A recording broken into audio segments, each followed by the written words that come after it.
आपके साथ रश्मि पानी और आप देख रहे हैं लाइव इंडिया टीवी। आइए नजर डालते हैं इस वक्त की खास खबर।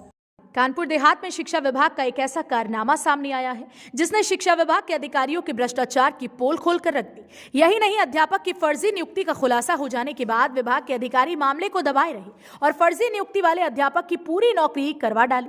यही नहीं, अध्यापक पर विभाग इतना मेहरबान रहा कि स्कूल जाए बिना ही हाजिरी लगाई जाती रही और किसी अधिकारी ने अध्यापक के खिलाफ कोई कार्रवाई करने की जहमत तक नहीं उठाई, जबकि ड्यूटी के समय अध्यापक खुलेआम नेताओं के साथ कार्यक्रमों में शिरकत करते दिखाई दिया। लेकिन जिले के जिम्मेदार अधिकारियों ने पूरे मामले पर आंखें बंद कर ली और अब अध्यापक की नौकरी के महज 4 महीने ही बचे हैं। वहीं दस्तावेजों की माने तो वर्ष 2011 में अध्यापक के खिलाफ विद्यालय की कमेटी समेत ग्रामीणों ने अध्यापक की फर्जी नियुक्ति के अधिकारियों से शिकायत की थी। शिकायत के बाद तहसीलदार और खंड शिक्षा अधिकारी ने जांच की, जिसमें अध्यापक की नियुक्ति फर्जी पाई गई। लेकिन विभाग के अधिकारियों ने जांच के बाद आज तक कोई कार्रवाई नहीं की और भ्रष्टाचार कर मामले को दबाए बैठे थे। वहीं जब मामला मीडिया के संज्ञान में आया तो अब अधिकारी ने आनन फानन में दोषी अध्यापक का वेतन रोककर मामले की पुनः जांच करवाकर कार्यवाही की बात कही। मामला संदरपुर ब्लॉक के पटेल पूर्व माध्यमिक विद्यालय अमौली कुर्मियान का है। इस स्कूल के प्रबंधक रामशंकर कटियार ने दस्तावेजों में हेराफेरी कर नियम और मानकों को ताक पर रख अपने दामाद राजकिशोर कटियार की नियुक्ति कर दी थी और नियुक्ति के बाद शिक्षा विभाग के अधिकारियों ने रिश्वत के दम पर बिना जांच के वेतन जारी कर दिया।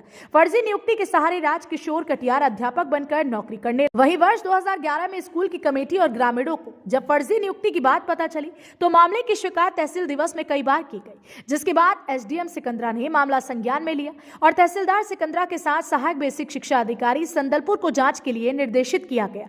मामले में गहनता से जांच हुई और अध्यापक राजकिशोर कटियार समेत विद्यालय के प्रबंधक दोषी पाए गए और अध्यापक राजकिशोर कटियार की नियुक्ति फर्जी दस्तावेजों के आधार पर गलत पाई गई। लेकिन शिक्षा विभाग के भ्रष्ट अधिकारियों ने मामले की फाइल को दबा दिया और अध्यापक को धड़ल्ले से नौकरी करवाते रहे। यही नहीं, नेताओं के साथ घूमने वाले अध्यापक की हाजिरी बखूबी विद्यालय के हाजिरी रजिस्टर में चढ़ाई जाती रही और कई शिकायतों के बाद आज तक कोई कार्रवाई नहीं की गई। जब मामला मीडिया के संज्ञान में आया तो आनन फानन में जिला बेसिक शिक्षा अधिकारी ने अध्यापक की नियुक्ति पर संदेह जताते हुए वेतन रोक दिया और मामले की दोबारा जांच करने के लिए एक टीम गठित कर दी और जल्द ही कार्यवाही करने का हवाला देते हुए अपने आप को एक ईमानदार अधिकारी जताते नजर आए।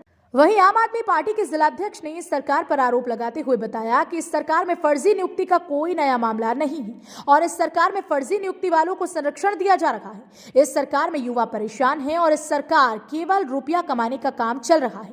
युवाओं को नौकरी नहीं मिल पा रही। सरकार मुस्तैदी से काम नहीं कर रही बल्कि वादा कर लोगों को धोखा दे रही है। कहने का मतलब फर्जी नियुक्तियां हो रही हैं, उस पर कोई एक्शन नहीं, तो it's a total state of chaos, anarchy, जिसका जो मन आ रहा है कर रहा है और पैसा कमाने का इस सरकार में काम चल रहा है, चाहे शिक्षकों की नियुक्ति हो। ये अगर आप ट्रेंड देखेंगे तो आपको मालूम चलेगा कि कितने बच्चे ओवर एज होते चले जा रहे हैं। 2011 वाले अभी रो रहे हैं कि हमें भर्ती दी जाए, बेचारे कहाँ से कहाँ किस उम्र में पहुँच गए हैं।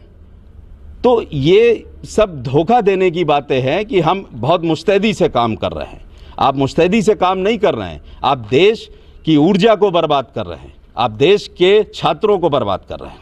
वहीं समाज सेवी कंचन जी ने बताया कि फर्जी नियुक्ति के मामले पर कड़ी कार्यवाही करनी चाहिए और नौकरी से निकालकर उसके खिलाफ वसूली कर अध्यापक के खिलाफ कड़ी कार्यवाही की जाए। विभाग को जानकारी है अगर कि फर्जी कोई टीचर नियुक्ति करके और काम कर रहा है, तो ये तो हमारे जनपद के जो डीआईएस हैं या बीएसए साहब हैं, तो इनको जो है कड़ी कार्रवाई करनी चाहिए।